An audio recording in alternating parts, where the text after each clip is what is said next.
Hi there, I'm Cristina Gazzo and today we are going to talk about what you should avoid adding in your CV.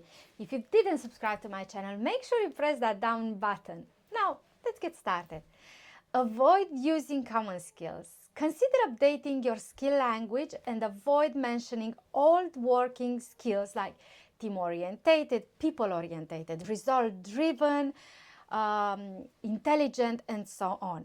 Instead, start using powerful terms as cultivated, trained, supervised, agile, proficient, clarified, versatile, passionate, and there are so many other terms which I'm going to put in the description below. Make sure you check that because you're going to get there a lot of useful information.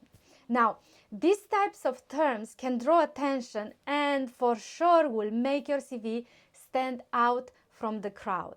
However, don't simply use these terms that I just mentioned, but try to follow up with concrete action and results in figures or percentages. It's your decision. But in this way, you will validate your statements. If you consider that you don't have enough space to include in your CV, try to drill as this is a very good exercise for the interview that it's coming in your way.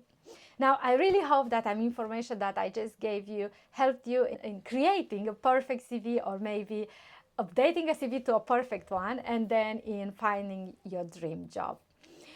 Don't forget to like and subscribe, press that down button below.